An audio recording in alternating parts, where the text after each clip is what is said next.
All right, ladies and gentlemen, welcome to the ACE Podcast, Episode 1, Athletes Creating Excellence. We're going to bring you all the top players from college, NFL, high school, top coaches, trainers, anything you can think of to give you a better perspective of what's happening in the football world.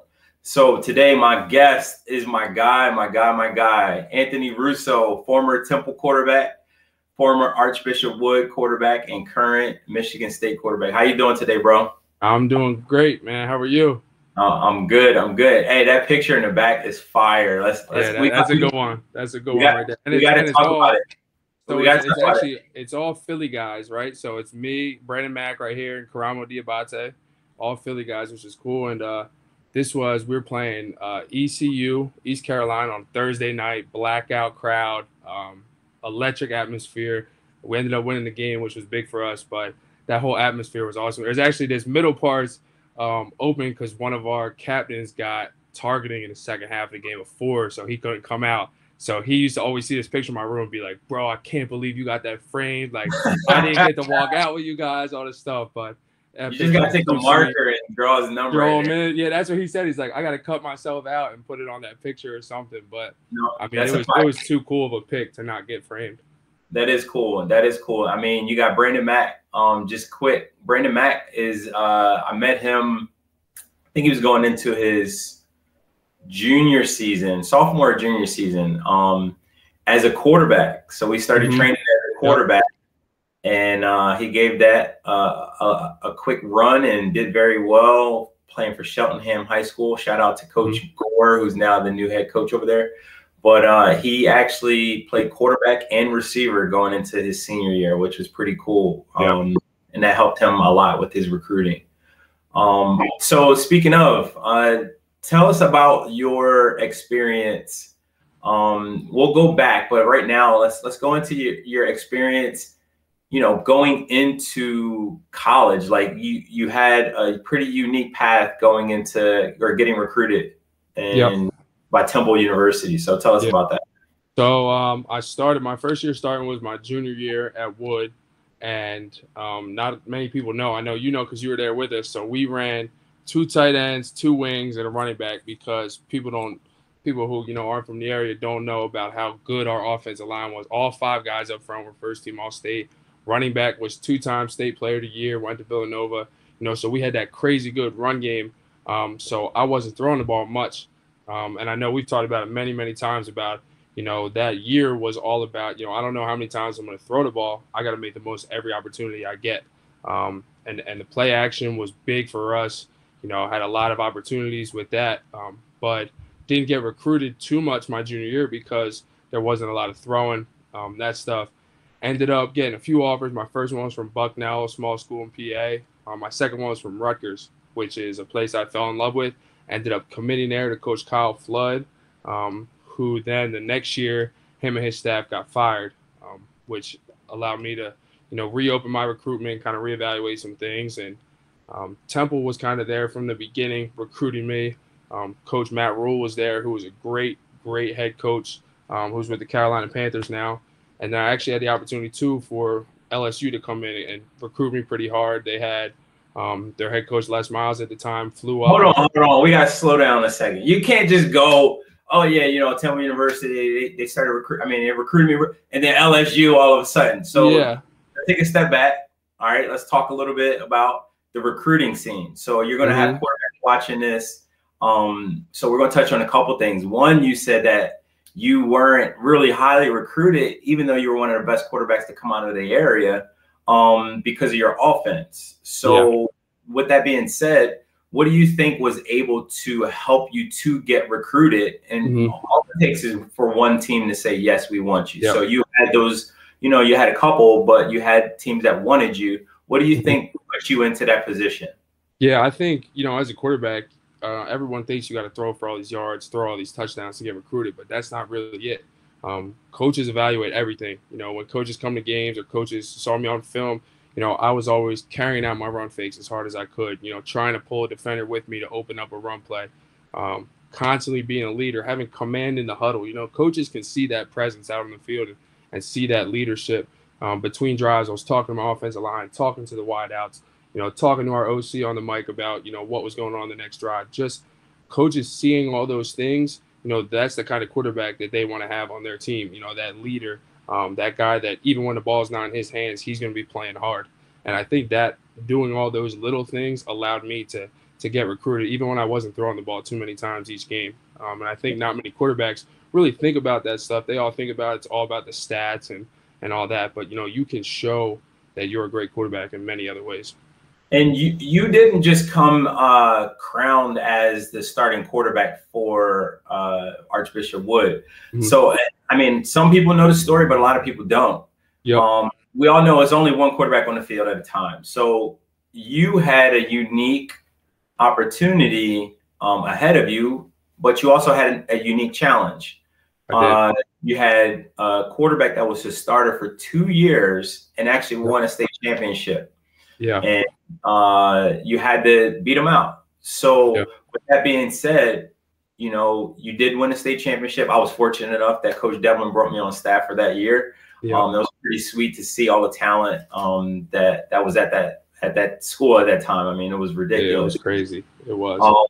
But with that being said, like, you have to go through an experience as a quarterback where you're going to get challenged, like, to the core. And that was something that you went through. So how did your experience competing for a job in high school, how did that help you? Because you ran into it again at Temple, and you're kind of running into it now also at MSU. Tell us a little bit about Absolutely. So, like you said, the kid started for 2 years. He went to the state championship freshman year, didn't win it, and then his sophomore year won it. We were the same age, so so many people were in my ear. He's played 2 years, been to 2 state championships. It's time to move on, find a new place. But I knew in my mind that that's where I wanted to be. I knew that was a school that was gonna give me the best opportunity to get to the next level. So instead of looking for a new place, my thing was looking at myself. What can I do better? Where can I improve to make it where these coaches don't have a choice but to make me the starting quarterback? I need to make it where when that decision comes for week 1, it's like we can't not have Anthony Russo out there as our starting quarterback. And I worked my tail off that entire summer, and I was fortunate enough to be named that starter and kind of ran with it. But that mentality has kind of carried with me throughout the rest of my career. It's when stuff goes bad or you face a challenge, it can't be I got to go somewhere else. It's got to be what can I do as myself, as a player, as a quarterback, as a teammate? What can I do to be better, to make it where these coaches and my teammates don't want anybody but me to be their quarterback? And that's the mentality that I've carried ever since that. That's cool. That's cool. So tell us a little bit about your experience at Temple. I mean, you kind of went through the same thing. It was a little bit different. And tell us how you were able to become a 3-year starter. That's pretty significant at a school who always has pretty good talent and has some pretty good quarterbacks in there, like PJ Walker is playing for the Panthers. But you were able to come and do a pretty good job. But tell us how you got into that position. Yep. So my freshman year, I redshirted. PJ Walker was a senior, and I had the opportunity to kind of follow him around and see how he carried himself as a quarterback, see how he carried himself as a leader. He led us to a conference championship that year. So being able to follow him around was, helped me learn so much as a young quarterback. My redshirt freshman year, I didn't play. I was actually out of 4 scholarship quarterbacks that traveled that year, I was the only one not to play a single snap. And so much like high school, I had a lot of people in my ear. It's time to go somewhere else. They don't want it here. Coach Rule had left at that point and went to Baylor. We had a new coaching staff. But again, I knew Temple was a place that I wanted to be at that time. And my whole thing was, what can I do better? I can watch more film. I can get in this playbook better. I can be more vocal as a leader. I can get my footwork better, my pocket movements, throwing on the run, all these little things going into my redshirt sophomore year. And then we had a senior quarterback that started the first 2 games, and he got hurt week 2. So week 3, we were playing at Maryland. And, so many people have always said, you've got to be ready for the opportunity because you never know when it's going to come. And I always made sure I was preparing like the starter, because I'll never forget it. Week 3, we're at Maryland. It was 10 minutes before kickoff. We were just getting ready to run out of the tunnel. And they come up to me like, hey, you got the ball today. You're starting. And I was ready for that opportunity because I prepared each week as if I was going to be the starter, as if I was going to be the guy out there. And I was able to go out there against Maryland, get a big win for us on the road against That was a huge win. Yeah, huge win for us on the road. Big 10 team, big, because we were 0-2 at that point in the season as well. And that kind of turned us around. But, you know, just always looking back at myself, what can I do better? What can I do more of, you know, to win me this spot, to have these coaches want me rather than anybody else to be out there. That's kind of how I always carried it.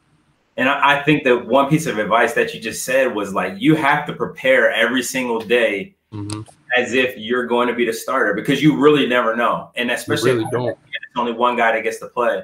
And if you go in there and you're not prepared, that really leaves a bad taste in any coach's mouth. And that could be the last time you get a shot. But you were prepared. That was awesome. I remember following and watching the tweets and stuff, and it was like, Anthony Russo is going to be the starter this week. I was like, what? Yeah, I remember being in the locker room 10 minutes before the game because my family was there tailgating and stuff, and I remember texting them like, hey, get the stadium now. Like, I'm starting. Like, come on. Like, hurry up and get in here. Awesome. Kick off. And, yeah, it was real cool. Really cool. That's cool. All right, so let's hop the ship here a little bit. Matt Rule, you had Coach Rule. He pretty much persuaded you to go to Temple. What do you think was about Coach Rule? I mean, I love the guy. I think he really opened the door for a lot of coaches in the area to come in and learn from those guys, and that really helped the program. What was it about Matt Rule for you that kind of persuaded you to go to Temple? Yeah, I mean, first off, his whole program was family oriented. It was all about family. You know, he constantly had his son Brian running around the facility. People, all the coaches had their families coming in. It was a really family type atmosphere, and I'm a big family guy, so that was huge for me.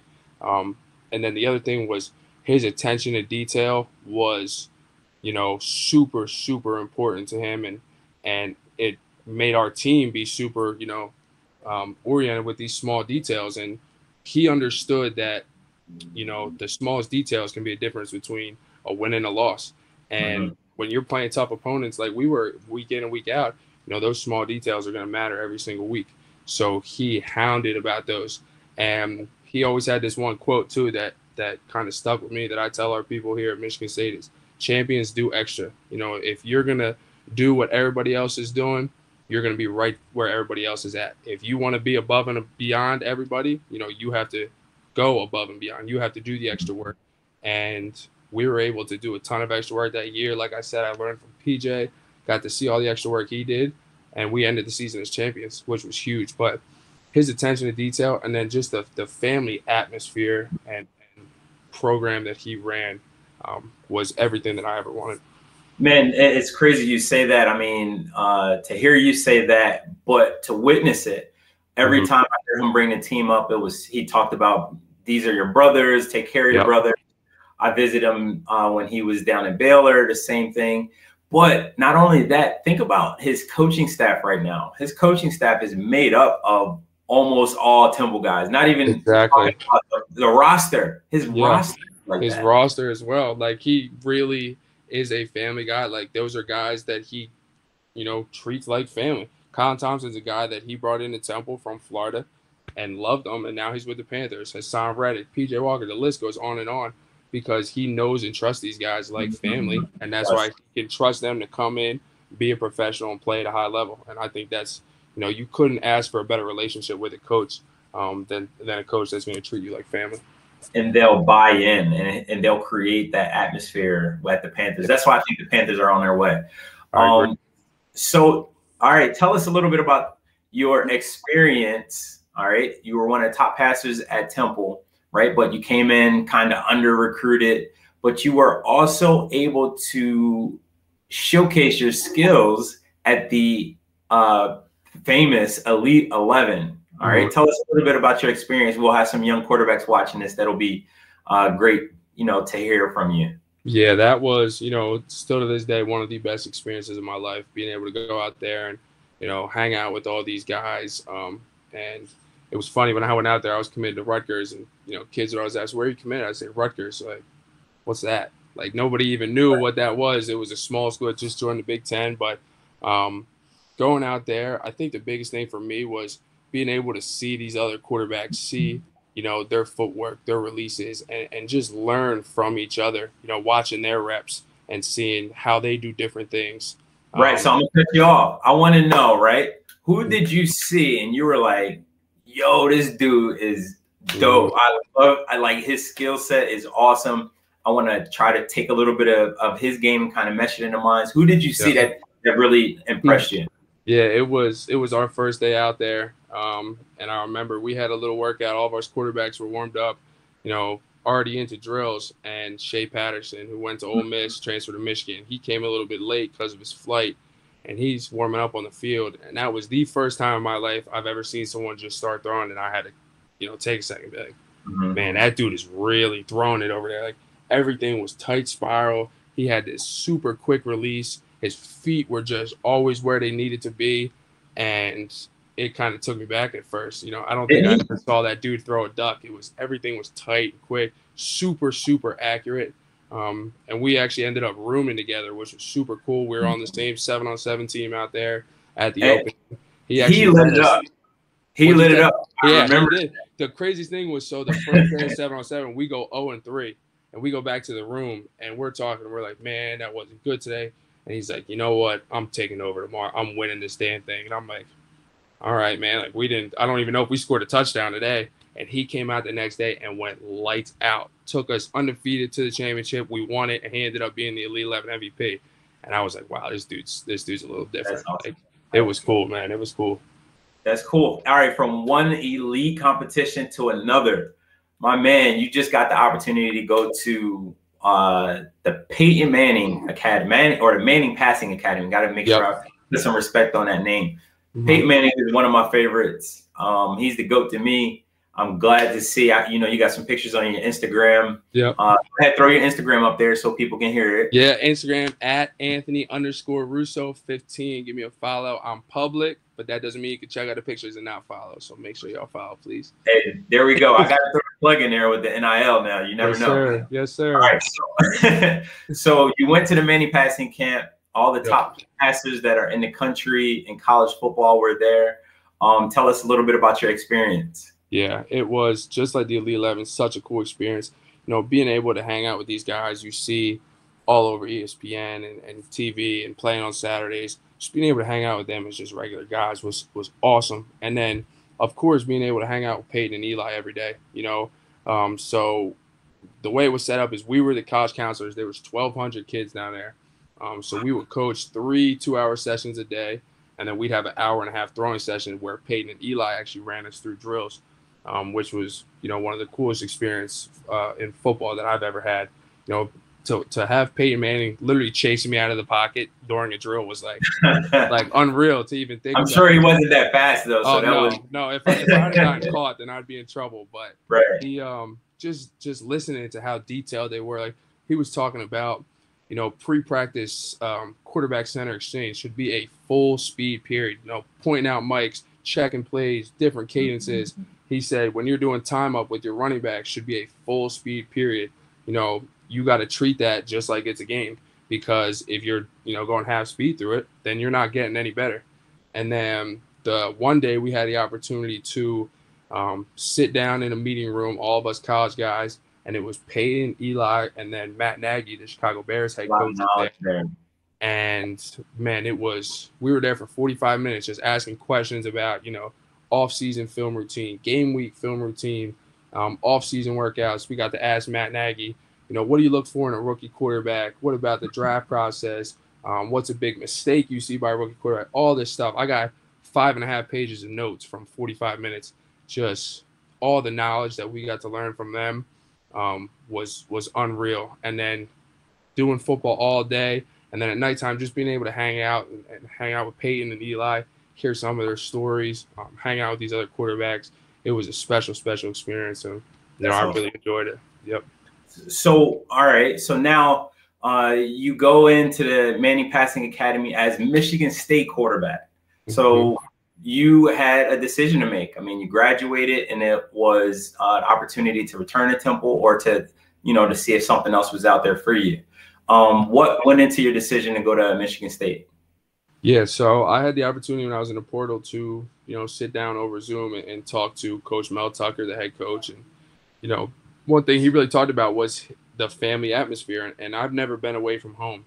This is the furthest I've been at Temple. I was, 45 minutes away from campus. Here, I'm 10 hours away. So I knew if I was going to be, going a good distance away from home, I needed to find me a family away from home, a home away from home, like people say. And talking to Coach Tucker, talking to our offense coordinator Jay Johnson, I knew that was what they had here. And then also on top of that, I knew my dream since I was 5 years old was to play in the NFL, and I knew I needed to play in an offense that was similar to an NFL offense where I'm controlling run game, checks, pass protections, all that stuff. And I got the chance to sit down and watch a couple of their games from last year with the offense coordinator. He was just talking me through the different things they do, and it's a true NFL offense, exactly what I wanted. And then on top of that, I see all 5 linemen coming back, start running back coming back, 2 of the top receivers coming back, all these guys coming back, and that missing piece was really a quarterback. And the history of this program, the offense they're running here, and the atmosphere and the culture of this program, it was really a no-brainer for me. I think I was in a portal for maybe 10 days before I committed here. It just keeps getting, the more I'm here, the better it gets, man. It's really a special place, and I can't wait to start up camp in 2 weeks with these guys. That's awesome, man. I mean, to be able to play in the BIG10 prestigious conference and all the big games you guys will have, and that's phenomenal. And not to say that the American Conference wasn't, that good, because there's a lot of NFL talent that comes out of there. Absolutely, there is. So I got to ask you this: who, since you've been playing, who's been the one defender that you were like, oh, where's this guy at? I gotta check for him. Tell me, I know it's got to be somebody that had you a little bit shook, right? I know you do a great job staying in the pocket, but absolutely, no doubt. But yeah, so I think it was my 3rd start at Temple, my redshirt sophomore year. We played at Boston College, and they had this defensive end, Zach Allen. I think he was like a 2nd-round draft pick, still in the NFL now. This dude was 6'5", 265, but could move. But every time this dude hit me, he made sure he was taking all his body weight and landed it on top of me. It's the worst. And he was talking to me pre-snap, hey, Russo, I'm coming, talking constantly. I felt like every time I dropped back, like it was to a point where we were chipping with the tight end. We were trying to double him with a guard and tackle, and he was still getting home. I felt like every time I dropped back, he was right there. And I was having to push him off me every time he was landing on top of me and stuff. It was tough, but he was relentless. 3rd, 4th quarter came, he was not tired. He just kept going. So that's probably the one guy that, I'll always remember is one of the toughest dudes I've ever played against. That's cool, man. Now, I think you have some awesome experiences that, we've been able to talk about and kind of make sure that you have the right mentality, because you, again, a lot of ups and downs as a quarterback, right? Yep. So with the experiences you've had, what would you say to the freshman Anthony Russo, if you could go back in time and give some piece of advice? Yeah, my biggest thing would just be, focus on you each day. Take it in 24-hour spurts. What can I do today to make myself better for tomorrow? What can I watch extra film? Can I study the playbook more? Can I get with my wide receivers and throw? Can I run some extra? Whatever it may be. What can I do today? Everyone wants to look at the end goal, but when you get the end goal, it kind of gets a little distracted here and there. When you just take it in 24-hour spurts, it's easier to just focus on today. What am I doing today to get that 1% better? Now, when tomorrow comes, wake up again, same thing. What can I do today? And just keep stacking those good days on top of each other, and everything that you ever want is going to come in. I think that when I was a freshman, I was worrying about winning the starting spot and doing all this rather than worrying about one day at a time. What am I studying in the playbook today? Is it install 1 today? That's what I'm going to study. This is my lift I'm going to do today. This is my run I'm going to do, and just focusing one day at a time. That would probably be my biggest advice to myself as a younger quarterback. That's awesome, man. Well, look, I am super grateful that we were able to take this time to talk to each other. Mm-hmm. I'm sure that the people that watch this will be like, oh, that's awesome. I got to, learn a little bit about Anthony and his mindset. Absolutely. So This year is going to be phenomenal to watch. Michigan State, Big 10 football, a lot of games that people will be looking forward to and cheering you on. You know, Philly is always behind you and wishing you the best. All right. I appreciate that. Thank you for having me on here, man. I really appreciate it. Hey, no doubt. Anthony Russo, Michigan State quarterback, Ace Podcast, baby. Episode 1. Thank you.